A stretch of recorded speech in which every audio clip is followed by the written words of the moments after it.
What's going on, everyone? Welcome back to the channel. And today we're going to be talking about something a little different. There's going to be no recipe this week, but instead we're going to talk about some of my favorite ingredients to flavor some of these dishes. Now, if you've been following some of the things I post here and on Instagram and Facebook, you'll probably recognize a lot of these ingredients. And there's a reason I go back to them over and over again. Now, these are by far not the only ingredients I use, but they are ones that I use on almost a daily basis. And I think it's good to share these because I think they could be staples if you're looking to pack more flavor into your dishes while still being health-minded. Now, before we jump into this list really quick, as you might have guessed from the subscriber count at this point, I am not affiliated with any of these companies that I'm about to share with you. These just happen to be the versions of these products that I happen to have at this moment in time. And of course, as always, if possible, try to shoot for organic, non-GMO products when you are searching, if it's possible and your budget allows for it. But with that said, let's hop right into this top 5 list in no particular order. So we're gonna start with a spice that's a game changer for me, and we're gonna go with smoked paprika. Now, there's a bunch of different types of paprika out there. You can find sweet ones, hot ones, smoked varieties. Personally, from a taste standpoint, I prefer the smoked paprika. I think it brings the most bang for your buck. This particular spice is almost a daily driver for me. It adds a smokiness that you really can't replicate other ways, at least this simply. And it just adds a depth of flavor that I don't think you can replicate otherwise. And particularly when we're talking about plant-based dishes, smokiness, earthiness, those umami notes are going to be kind of the hardest ones to replicate as you're kind of phasing out of animal products. And that's why I love smoked paprika and keep it as a staple, because it fills some of that void. Now, we're going to talk about some other things today on this list that help fill that void, but smoked paprika to me is just something that needs to be in every home cook's arsenal. So I use paprika a lot in things like stews, in a variety of different dishes using legumes as the base. If you're making a whole grain like quinoa or brown rice, it can actually add a reddish tinge to it. And overall, I just think it brings a lot to the table.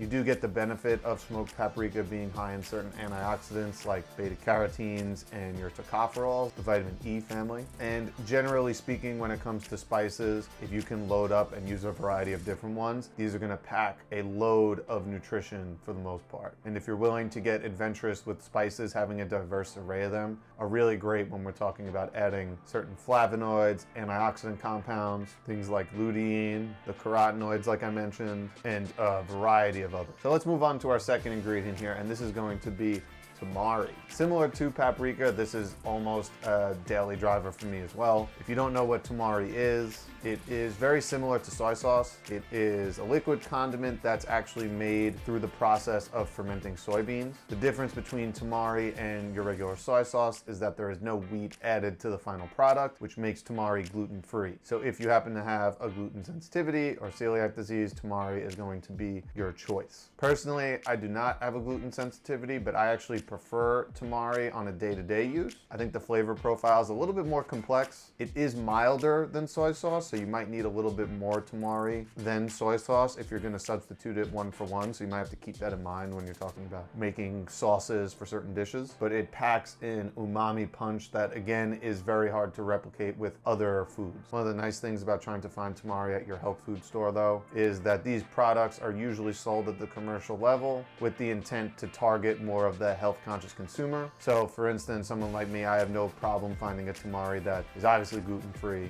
but many times also contains less additives and preservatives than, say, a soy sauce that you can find in most stores. So something to keep in mind, and that's why I use it a ton. Conveniently, it also does contain small amounts of a variety of different trace minerals and certain B vitamins, which obviously adds a nice touch. And like I said, this is something that's great for sauces, stir fries, and depending on what you're making, it could even substitute for sea salt if you're looking for a little bit more depth of flavor. But overall, this is something that I use a ton on pretty much a daily basis and is worth adding to any home cook's repertoire. Moving on to number 3 on this list, and that is going to be tahini. Now, I did a video on how to make tahini before in the past, so I'll link that somewhere around here. Now, if you don't know what tahini is, it is essentially a paste made out of ground sesame seeds. Now, in that previous video, I actually added extra virgin olive oil when I was making it. Do you need to add extra oil? Absolutely not. But you do need a very good food processor and a little bit more patience to get your tahini into that finer paste. You'll notice an oil forming, but that's actually the released sesame oil from the grinding of the sesame seeds. And that's something to keep in mind when you're going to purchase a tahini if you're not going to make it at home. Many times there are added oils, and that's something ideally, if you could get away from, it's worth staying away from. A lot of times these are going to have some sort of added oil, and as a consumer, personally, that's something to watch out for. If I'm going to purchase tahini and not make it on my own, I want to make sure the only oil in the container is actually just the residue of the ground sesame seed and not an added oil, if that makes any sense. Now, like sesame seeds, tahini is obviously going to have a very similar health profile, very good source of copper, zinc, phosphorus, plant-based source of iron, and selenium, which is great for immune system function. From a practical standpoint, tahini is fantastic as a base for many sauces, particularly if you're trying to make them creamier or richer. Usually my two go-tos are either avocados or tahini. Depending on what you're making, you can flip one for the other. In my experience, avocados tend to be more neutral in flavor, and they take on flavors without contributing too much of their own once you blend them into sauces. Tahini, on the other hand, does have a distinct taste. However, it can be hidden with the right ingredients. Personally, I tend to lean toward using tahini more than avocados because I don't really ever have to worry about the tahini going bad like avocados, and I'm not on as much of a timer. If I know I need avocados for a certain recipe, obviously I'll make sure I use them in that time frame. But as far as day-to-day use goes when I'm making sauces, I prefer tahini just because it's always available. And that is why obviously it makes it on this list. One of my favorites, again, when it comes to sauces, I don't think there's anything better, particularly a creamy, rich texture that is coming from a plant-based source. Okay, so the next one on this list is less for me and more for everyone else, and that is nutritional yeast. For those of you who have been following me for a while, I was never a huge fan of dairy, even as a kid before I went more plant-based. So nutritional yeast is not something that I use liberally. That being said, I know Parmesan cheese and things of that nature are one of the hardest things to give up.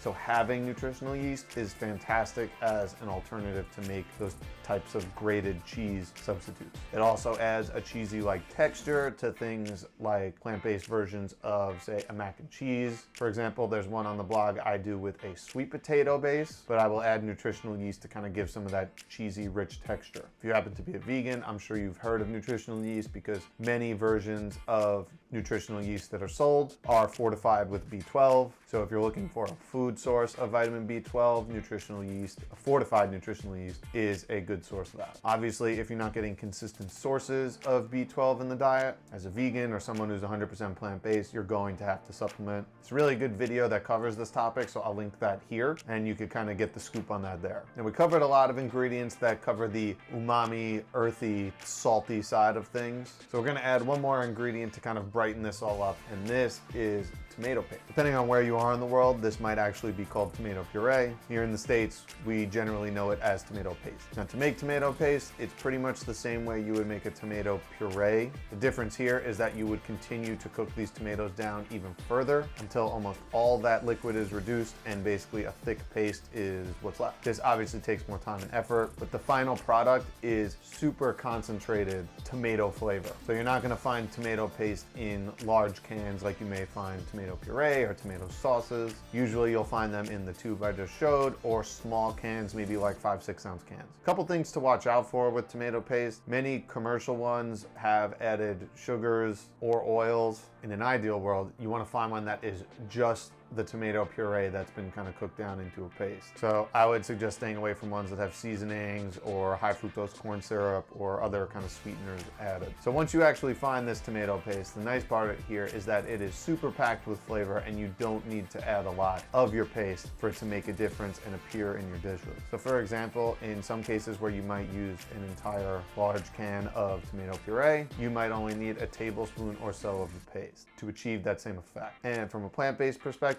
it adds a little bit of brightness. It could add a little bit more earthiness and more depth of flavor, particularly if you like sauteing with vegetable stock or even red wine. It could brighten that up a bit and just bring more layers of flavor that I think add a great deal to your final dish. Now, I did a video before on canned tomatoes, so in terms of the nutritional content, the same is really going to apply for the paste. Because these are cooked down, you are going to get increased levels of things like lycopene. The trade-off usually is because these are cooked down, you're going to lose some water-soluble vitamins, so a little bit of that vitamin C and some B vitamins. So there's definitely a give and take to this. And obviously, if you are gonna get tomato paste in a can, ideally you wanna be shooting for one that is BPA free. But if you're looking to add a tomato flavor without adding too much liquid to a dish, then tomato paste really comes in handy, and that's why I love keeping it around. Now there are plenty more staple products that I use on pretty much a daily or weekly basis, but these are 5 that I think anyone can add to their repertoire, and you can really see a difference in the overall level of your cooking. So I hope you found this video helpful. If you did, let me know in the comments below. I'd be happy to continue this and go over some other ingredients if you're interested. But until next time,